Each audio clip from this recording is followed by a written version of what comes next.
Yahoo minasan, welcome back again with Mr. K di sini. One Piece chapter 1052 akhirnya udah rilis minggu malam di Manga Plus. Well, karena manganya udah rilis nih, monggo. Without ngenteni long again, it's time to react new chapter, oke? Let's go!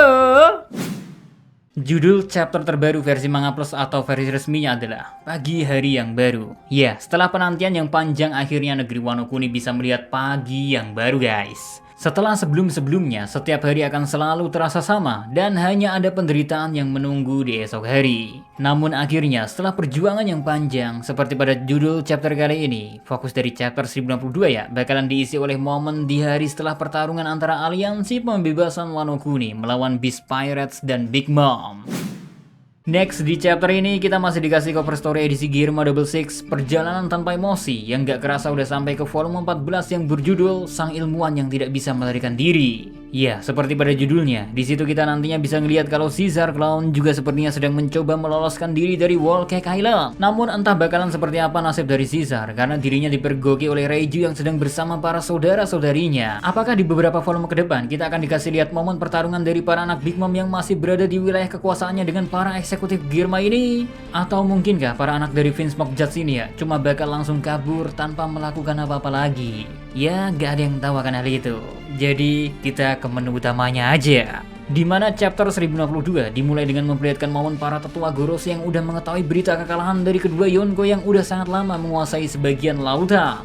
Ya, di momen itu para tetua Gorosnya juga membicarakan tentang kemunculan Nika yang dianggap sudah tidak pernah terlihat lagi untuk waktu yang sangat lama. Ya, entah apa yang akan mereka lakukan selanjutnya setelah mengetahui kalau kekuatan dari buah iblis itu telah berhasil bangkit. Karena di sisi lain ada beberapa hal yang harus langsung diberi keputusan di saat itu juga. Seperti misalnya, kita gak boleh lupa ya, kalau beberapa kapal dari pemerintahan dunia sudah berada di perbatasan perairan Wano Kuni. Namun kalau sebelumnya mereka tertahan oleh keberadaan Zunisa yang tentu sangat mengancam. Tapi setelah Momo memberitahu Zunisa kalau negeri Wano gak jadi untuk dibuka, maka Zunisa pun langsung kembali pergi dan menghilang di dalam kabut yang tebal.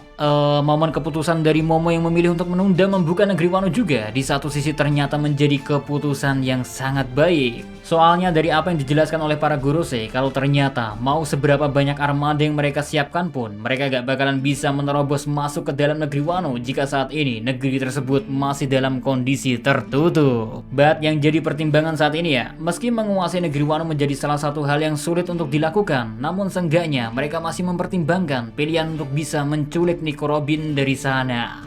Ya, momen Robin yang mendapat perhatian cukup besar menjadi tanda kalau kedepannya dia bakalan memegang peran kunci yang sangat besar guys. Sehingga mungkin juga kalau sebelumnya lonjakan bounty dari Robin sangatlah kecil, namun untuk saat ini mungkin aja ya Robin akan mendapatkan nilai bounty yang tiba-tiba bertambah sangat amat banyak. Sementara itu, di momen lainnya, tepatnya di rombongan armada pemerintahan dunia yang berada di sekitar perairan negeri Wano, kita di situ bisa ngelihat kalau salah satu anggota CP0 yang kabur dari negeri Wano ya, ternyata berada di salah satu rombongan kapal itu.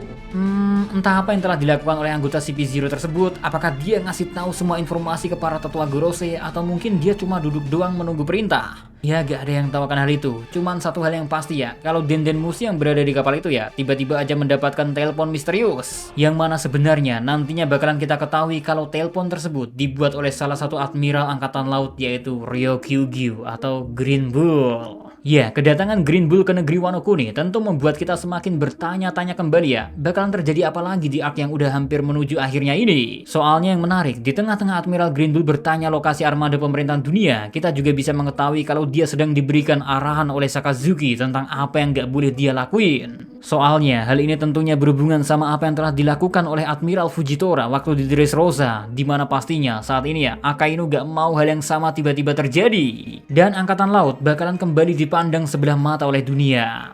But ada satu hal yang menarik di momen diperlihatkannya Admiral Ryokyugyu ini guys. Dimana lagi-lagi kalau sebelumnya kita udah lihat Aokiji yang bersepeda di atas lautan, saat ini ya, giliran kita ngelihat seseorang bisa terbang hanya dengan mengandalkan satu buah tumbuhan. Yang dimana ya, tumbuhannya muncul di belakang punggung dari Admiral Green Bull ini. Masih menjadi misteri emang apa sebenarnya kekuatan dari sang Admiral yang konon katanya udah gak makan dalam waktu yang lama ini. Tapi satu hal yang pasti ya, kemunculan tumbuhan di punggungnya sebelumnya harusnya berhubungan sama kekuatan dari Admiral Rokugu sendiri. Selain itu, satu hal yang membuat penasaran pastinya alasan apa yang membuat seorang Admiral tiba-tiba aja datang ke negeri Wano. Apakah itu semua perintah dari Akainu selaku orang tertinggi di Angkatan Laut? Atau pemerintahan dunia sendiri yang meminta Angkatan Laut untuk mengirimkan salah satu orang terkuatnya? Soalnya kalau kita perhatiin ya, penguasaan negeri Wano di satu sisi ya pasti berguna untuk siapapun yang menguasainya. Karena selain memiliki sumber daya yang melimpah, pusat pembuatan senjata dan batu laut juga berada di Wano. Sehingga dengan menguasai tempat itu, berarti secara gak langsung bisa menjadi pemasok bagi para negeri konflik yang sedang membutuhkan senjata melalui jual beli di dunia bawah. Hal ini juga yang tentunya yang berhubungan ya dengan apa yang lagi dilacak oleh tentara revolusi. Karena peperangan yang tiada hentinya berawal juga dari distribusi senjata yang dipermainkan. Lalu di sisi lain kita juga udah mengetahui kalau pemerintahan dunia sendiri bilang menerobos masuk negeri Wano sangat mustahil dilakukan saat negerinya masih ditutup. Makanya mungkinkah kedatangan Admiral Green Bull juga berhubungan sama pembukaan paksa negeri Wano? Atau bukan? Ya, emang masih belum bisa kita ketahui apa motif dari kedatangan seorang admiral nantinya. Namun yang pasti ya, di dalam negeri Wano Kuni sendiri, saat ini tentu mereka semua sedang bersuka cita dengan kemenangan yang udah berhasil diraih oleh pihak aliansi. Terus satu hal yang menarik sebenarnya adalah, di tengah kesukacitaan tersebut, hal yang paling penting adalah memberitahu sejarah sesungguhnya kepada para anak-anak yang sebelumnya didoktrin oleh salah satu anak buah dari Kaido. Maka dari itu, semua kesalahpahaman tentang klan Kozuki, siapa itu Komurasaki, dan siapa itu sosok asli dari Koshiro, semua hal itu bisa diatasi dengan sangat baik. Terus momen lain yang gak kalah menarik buat dibahas adalah sebenarnya tentang bagaimana Oda Sensei seakan ingin mengkonfirmasi kalau kekuatan ramalan milik Hawkins sebenarnya tingkat keberhasilannya sangat tinggi. Makanya kita sampai dijelasin kalau maksud dari Hawkins yang bilang kalau seseorang memiliki tingkat keberhasilan hidup hanya 1% sebenarnya mengarah kepada dirinya, bukanlah kepada orang lain. Hal itu berarti apa yang Hawkins ramalkan sampai saat ini sebenarnya betul-betul bakalan terjadi guys. Next, di momen lainnya kita juga dikasih lihat kalau para warga negeri Wano ya mulai memanggil Luffy, orang yang berhasil menyelamatkan negeri mereka, dengan nama panggilan Joy Boy.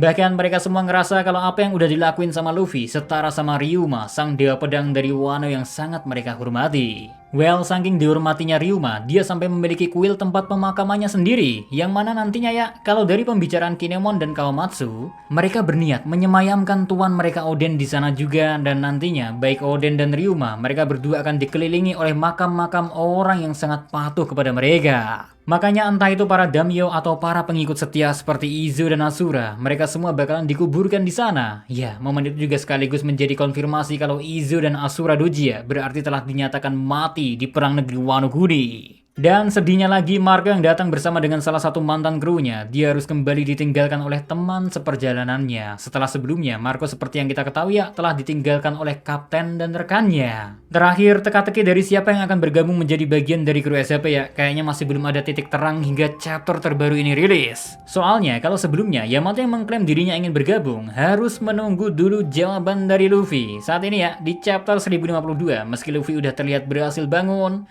hal yang pertama mereka bicarakan bukanlah tentang siapa yang akan bergabung, melainkan seperti biasa, pestalah yang akan segera dilakukan terlebih dahulu. And finally, satu hal menarik yang gak boleh kita lupa untuk dibahas. Gimana di momen Luffy dan kawan-kawannya yang akhirnya memutuskan untuk mandi bersama. Di sana kita mendapatkan momen cukup unik, di mana Okiku yang seharusnya berada di pemandian pria malah ikut ke pemandian wanita. Dan begitu pula sama yang terjadi dengan Yamato. Serasa kebalik-balik lah. Cuman yang menarik sebenarnya bukan hal itu, melainkan ketidakhadiran Nico Robin Oni-chan, sehingga membuat kita semua bertanya-tanya, kemanakah perginya Robin saat semua nakamanya sedang pada berkumpul? Apakah Robin sedang mencari atau berada di tempat batu Rod Poneglyph yang dimiliki oleh Beast Pirates? Atau sebenarnya dia sedang berada di tempat yang gak terlalu penting? Tapi bagi Mr. K sih emang arahnya membaca Rod Poneglyph, karena emang, apa ya, tugas final di Wano ini ya emang nerjemahin Rod Poneglyph. Itu aja sih. Oh iya, satu hal lagi yang lupa dibahas, di mana di chapter 1062 kita juga dikasih konfirmasi kalau dua orang nama baru yang menduduki posisi Yonko telah ditemukan di surat kabar. Karena Apo sendiri yang bilang seperti itu, dan berita kenaikan bounty dari setiap orangnya pun udah dirilis bersamaan dengan berita kekalahan dari Big Mom dan Kaido. Wah, menarik nih. Jadi masih Yonko, bukan Goko. Well, emang masih banyak pertanyaan yang belum terjawab dan rasanya semua informasi ini terkesan agak lompat-lompat. Makanya kita tunggu aja satu chapter terakhir sebelum akhirnya break selama 1 bulan bakalan terjadi. Atau lebih tepatnya, sebelum final saga terjadi alias saga terakhir One Piece sebelum tamat. Ya ampun, tamat beneran ya, Rek. So, segitu aja buat konten kali ini. See you again next time. Adios, Cikaramelo. Stay safe everyone. Salam anime.